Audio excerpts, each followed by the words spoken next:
O STF vai botar para jogo a votação que pode declarar o orçamento secreto inconstitucional.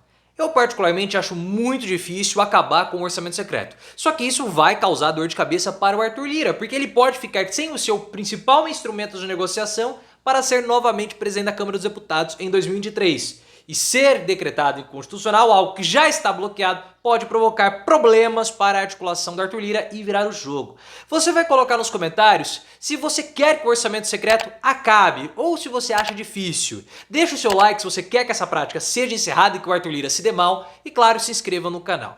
A ministra Rosa Weber, que é a atual presidente do STF e relatora do caso, vai colocar para jogo. A expectativa é que o orçamento secreto seja votado inconstitucional ou não até o final do ano. Resta pouco tempo, mas ela já abriu as discussões. Nós já tivemos algumas relações, algumas situações envolvendo o orçamento secreto e o STF, porque no ano passado a ministra Rosa Weber declarou o bloqueio do pagamento das RP9.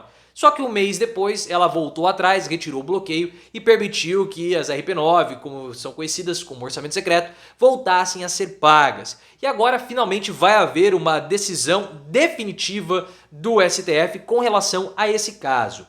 São 4 ações movidas no STF, uma delas até mesmo do PSOL. E é claro que tudo isso deixa o Arthur Lira apreensivo, óbvio. Porque o Bolsonaro, nessa semana, ele já decretou o bloqueio do pagamento das RP9 até o fim do ano, porque ele vai precisar remanejar os custos desses valores para pagamento de outras situações mais importantes. Link aqui no card para que você entenda essa história. Eu vejo que esse bloqueio do Bolsonaro é uma retaliação do PL, do Valdemar Costa Neto, ao Arthur Lira, pela tentativa de isolamento que está sendo construída contra o partido do Bolsonaro e também do BOI na Câmara dos Deputados e também no Senado. É uma forma de pressionar o Arthur Lira a cumprir com o combinado, não isolar o PL e entregar o comando da CCJ para o PL na Câmara dos Deputados, que esse é o grande objetivo do Valdemar Costa Neto. Com os valores bloqueados, o Arthur Lira vai ter maior dificuldade para fazer essa negociação e consolidar esse super bloco em torno da candidatura dele.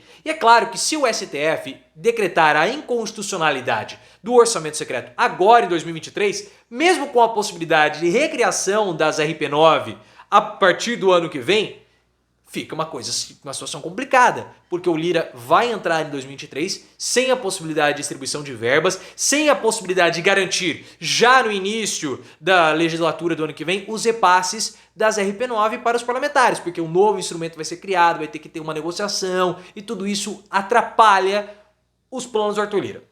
Então, na minha opinião, o principal afetado por toda essa situação é o Lira nos planos e pretensões dele de ser novamente presidente da Câmara dos Deputados. Porque, no meu ver, as RP9 elas vão continuar existindo. Só que existe muita confusão a respeito do orçamento secreto. As pessoas falam sobre ele, mas elas não entendem de fato o que é o orçamento secreto. O orçamento secreto é o repasse de verbas para os parlamentares, as chamadas RP9. Hoje o Legislativo comanda 24% das emendas livres do orçamento, que são aquelas emendas que não estão empenhadas para pagamentos de despesas como salário de funcionários e saúde. Então é um valor muito robusto do orçamento.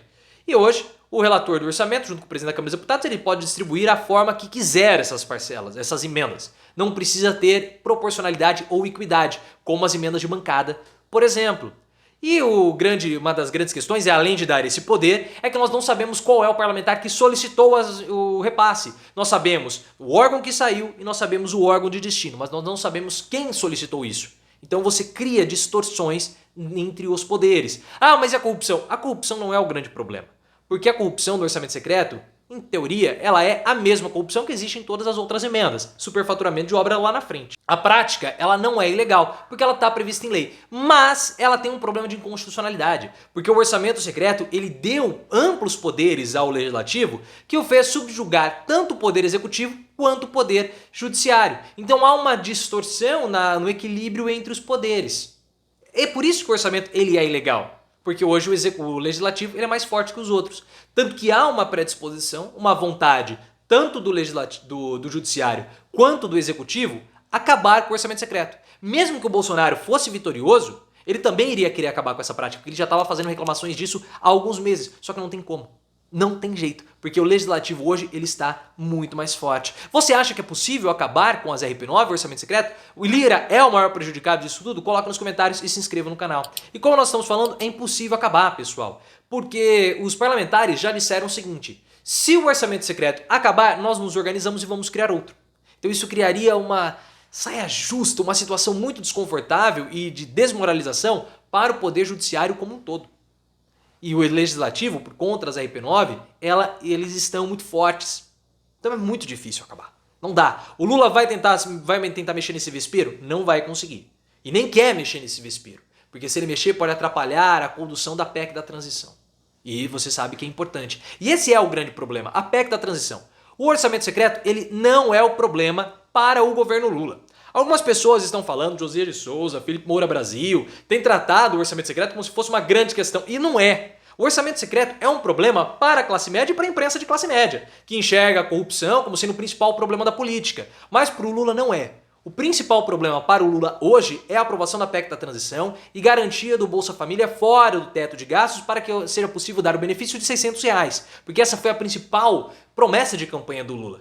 E a principal engrenagem do todo o governo Lula. Porque o Lula quer pegar esses R$600, dar na mão da população para que ela possa consumir ali nas áreas onde essas pessoas moram. Porque o Lula vai utilizar os bancos públicos como o BNDES, Banco do Brasil, Caixa Econômica, para poder fomentar o empreendedorismo nessas localidades. Pessoas que perderam seus empregos e não conseguiram se realocar do mercado de trabalho vão poder pegar financiamento público para abrirem os seus estabelecimentos. E a força consumidora desses novos empreendimentos será justamente com o Auxílio Brasil ou Bolsa Família de R$600. Essa é a grande preocupação de Lula. Então o Lula não tá nem aí. Isso é política de verdade, pessoal. O Lula não tá nem aí pro orçamento secreto. Se tiver que passar o orçamento secreto, se o orçamento secreto tiver que ser mantido para que o Bolsa Família de R$600 seja aprovado, ótimo, que seja feito. Votos para derrubar o orçamento secreto existem no STF, porque nós temos alguns ministros, nós temos o Luiz Roberto Barroso, a Carmen Lúcia, nós temos também o Edson Fachin e a Rosa Weber. São 4 votos já contra o orçamento secreto. O Ricardo Lewandowski pode votar também contra. O Nunes Marques e o André Mendonça, o rapaz tem a peruquinha na cabeça, né, colada, parece um cachorrinho, né, uma chinchilinha, nós não sabemos qual vai ser a posição deles. Agora, Gilmar Mendes, o Luiz Fux, o Dias Toffoli e o Xandão, eles são mais uma espécie de centrão do STF, então o voto deles pode ser um voto mais a favor do orçamento secreto. Nós não sabemos como isso vai decorrer. Votos suficientes existem, mas a gente não sabe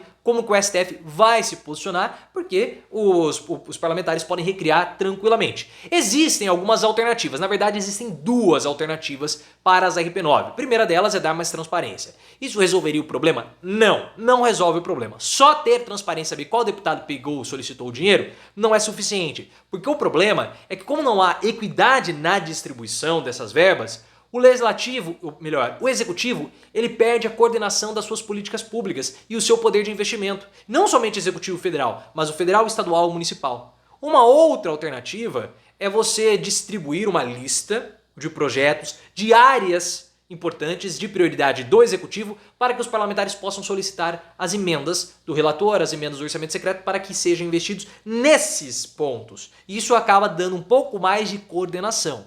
Só que o grande poder que o presidente do Senado, o presidente do Congresso e o relator do orçamento têm com a distribuição das verbas vai ser mantido.